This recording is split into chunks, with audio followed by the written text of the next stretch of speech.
guys, and welcome back to my channel. So today's video is all about my labor. I've done my pregnancy experience and I've dug a tiny bit into my labor, but probably only spoke about it for like a minute, where it's like a huge story on its own. So I thought I should dedicate an entire video all about my labor experience. So for those of you who have not seen my pregnancy experience story, I'll fill you guys in quickly. Basically, I had quite a difficult pregnancy. Everything was pretty smooth sailing up until around about 16 weeks. And then I started to bleed. And for me, this was a constant occurrence the whole time I was pregnant.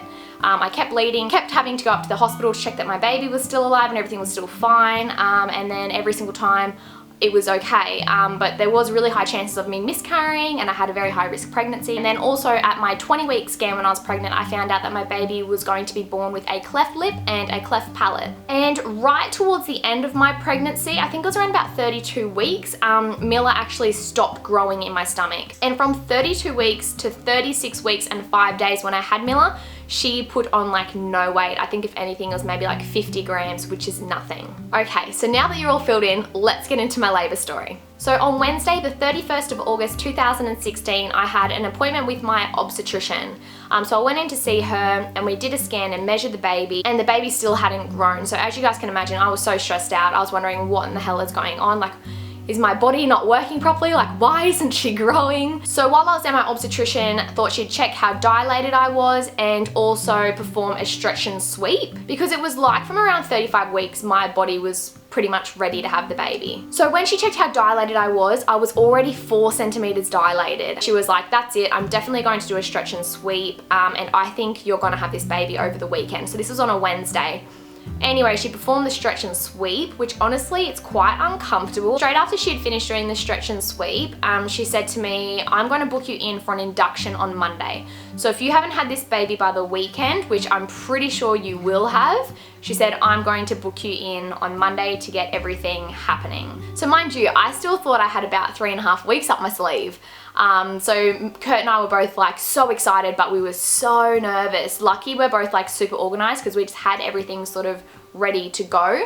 We always had an idea early on in the pregnancy that Mila would be coming early because of her cleft, because you gain quite a bit of extra fluid. But then as everything was progressing, they're like, she's doing so well, I think she's gonna go full term. So we sort of got a bit more relaxed again. And we're like, okay, we don't need to worry too much. Then once she stopped gaining weight at the end, it did a complete 180 again, and they're like, no, she's probably gonna come early. So after the stretch and sweep, it caused me quite a bit of discomfort and quite a bit of bleeding. I was bleeding, like, I remember stepping off the bed and like, it was like a heavy period. And my midwife said to Kurt and I, if I were you guys, I would go out for a nice dinner on your own or go do something, because this is probably going to be the last one you'll end up getting. So anyways, I rang up and I booked a dinner at Spice Den, which is our favorite restaurant. And my sister rang me and she wasn't really doing anything, and our friends down the road weren't doing anything. And I said, come along to dinner with us. So we all went out to dinner together, and I was fine, probably like the first half hour to an hour. And then all of a sudden I started feeling really uncomfortable. I remember just having like a really bad lower back pain, and it just aching, and I was just really quiet, and everyone's like, you okay, Kiara? You okay, Kiara? And I was like, yeah, I just feel a bit funny, and I felt quite nauseous, just didn't feel like myself. But I know the stretch and sweep can cause you to feel a bit funny too. Little did I know I was actually in pre-labor.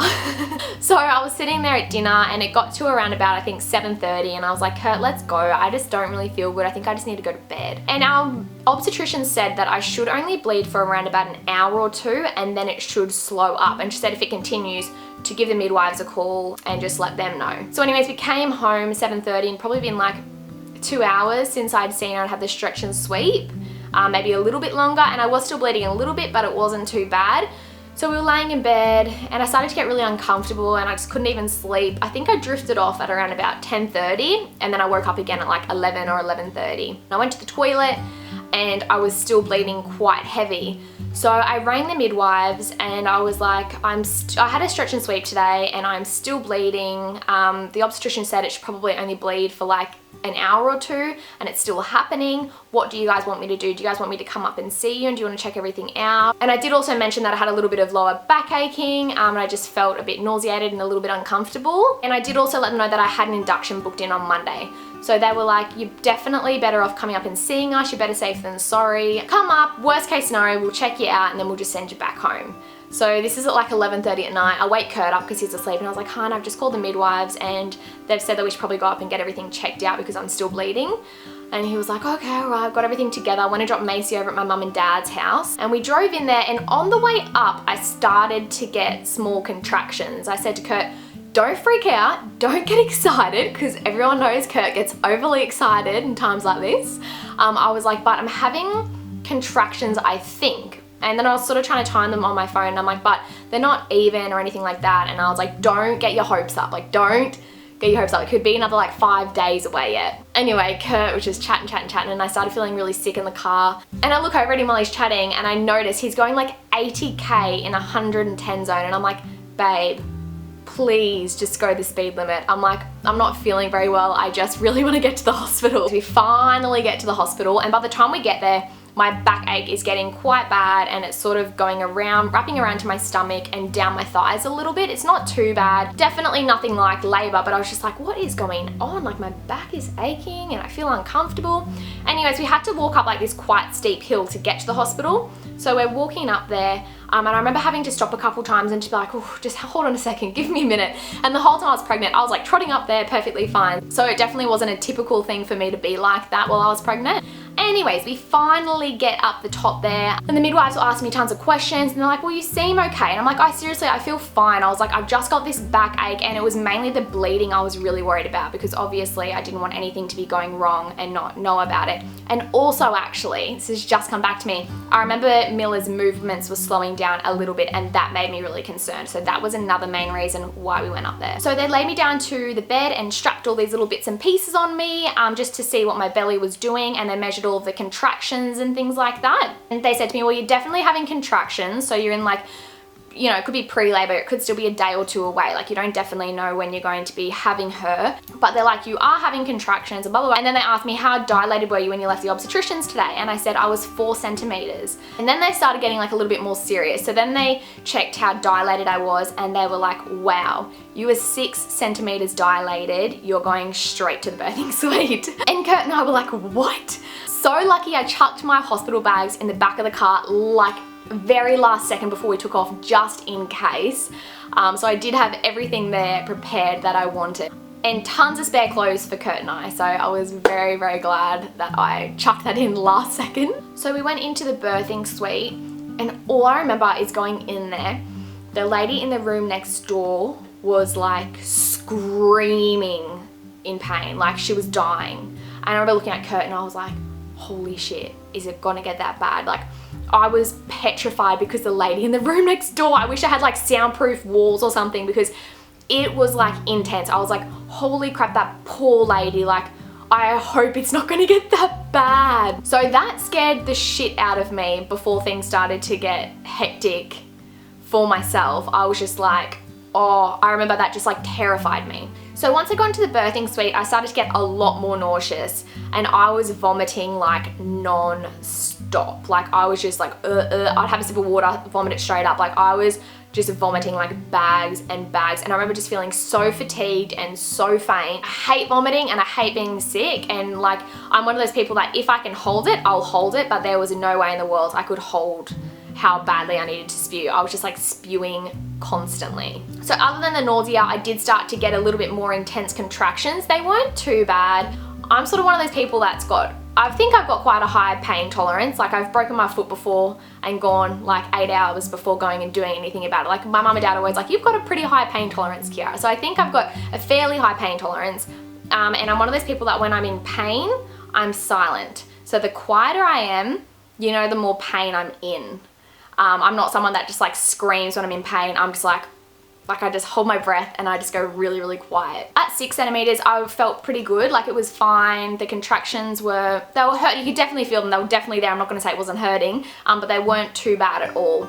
Once I got to 8 centimeters, that's when they started getting really intense. And at 8 centimeters is when I had a little bit of gas and then I started spewing up again non-stop and I was like, I can't have any gas. Like I just hate being nauseous. I hate throwing up.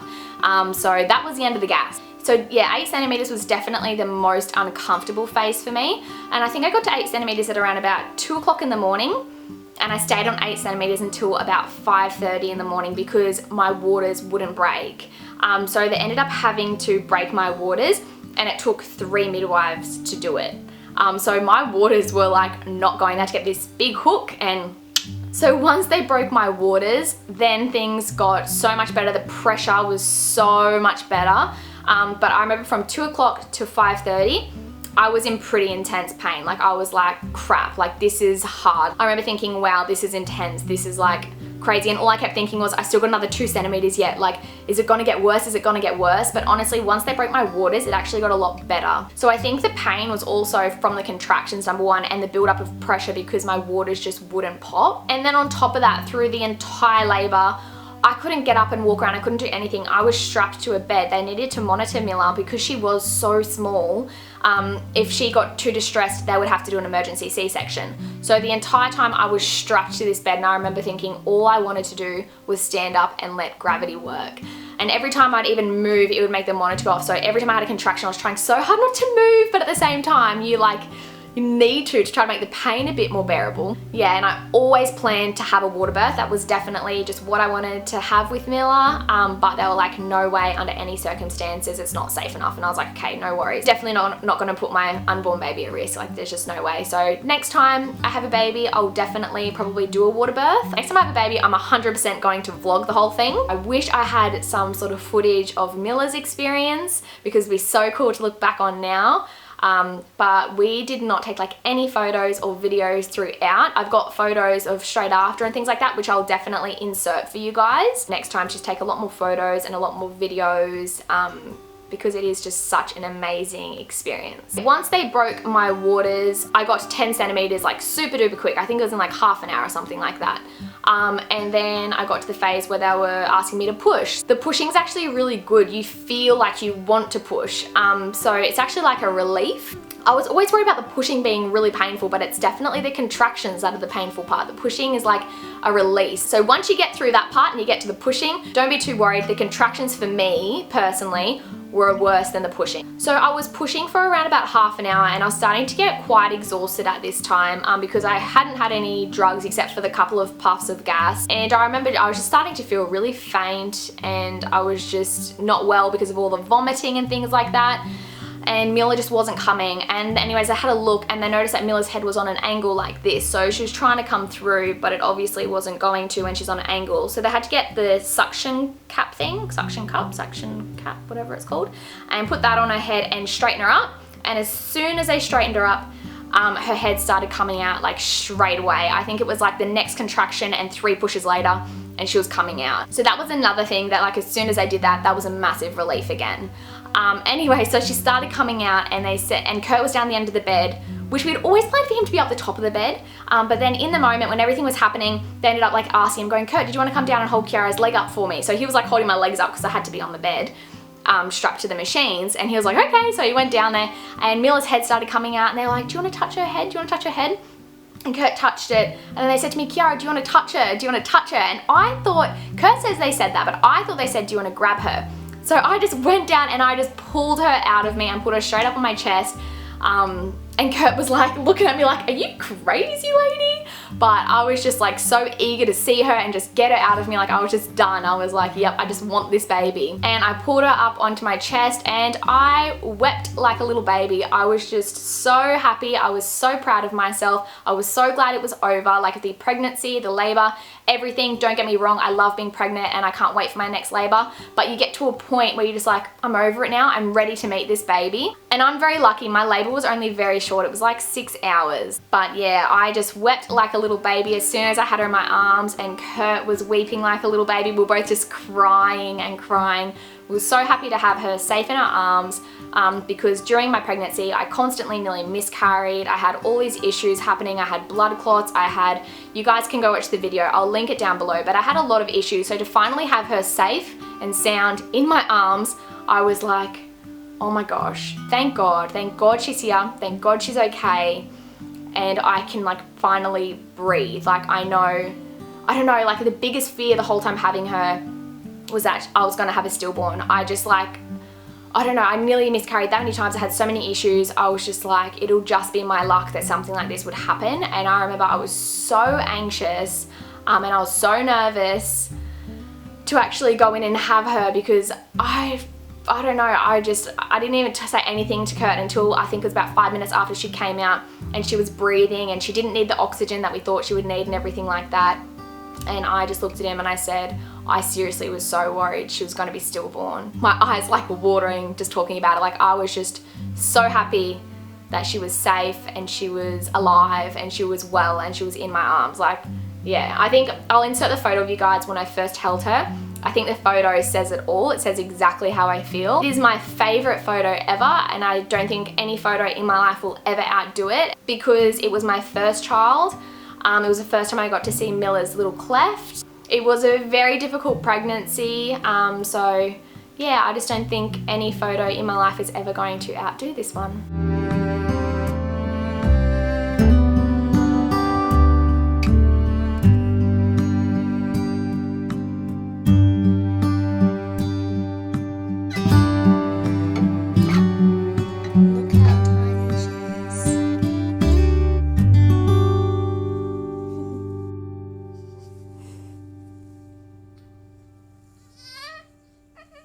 So once Milla was born, the Cleft actually only went past her, so it was her lip and her gum notch. It didn't actually go all the way back through her palate, which was amazing. It made feeding a little bit easier, although I still couldn't breastfeed. And then in the hospital after I had Milla, I actually got quite sick. I got post-preeclampsia. Then about a week later, once we got home, everything was amazing. Everything was great. I was up and walking about half an hour after having Milla. I went and showered myself off. I actually felt really good straight after the labor. I felt like normal. I felt a lot better than I had thought I would. And yeah, it was a pretty bloody amazing experience. And like I said, I can't wait until the next one and actually having it all on footage. I wish I was into YouTube back then, but I've only started it about 2 months ago. But it was an incredible experience and I am blessed more than words can say. Milla is just an amazing baby.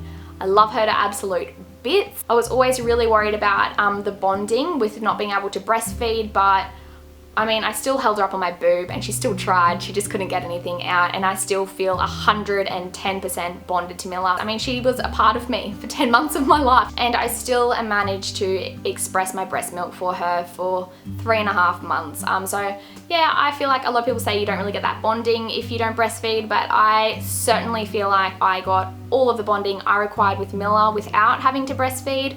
I'll definitely do it for my future kids, and I 100% would have done it if I was capable, but in our situation it just wasn't going to happen, and I wasn't going to force it upon her, especially when she's underweight. She just needed food, so whether I needed to express my milk and feed it to her or put her straight on the boob wasn't my concern. I just wanted my baby to be happy, healthy and gaining weight, and I was just wanting to give that to her the quickest way possible. But that is my experience. I sort of rambled off a little bit there towards the end. So I hope you guys enjoyed this video. If you did, please give it a thumbs up and don't forget to subscribe. I'll see you guys next time.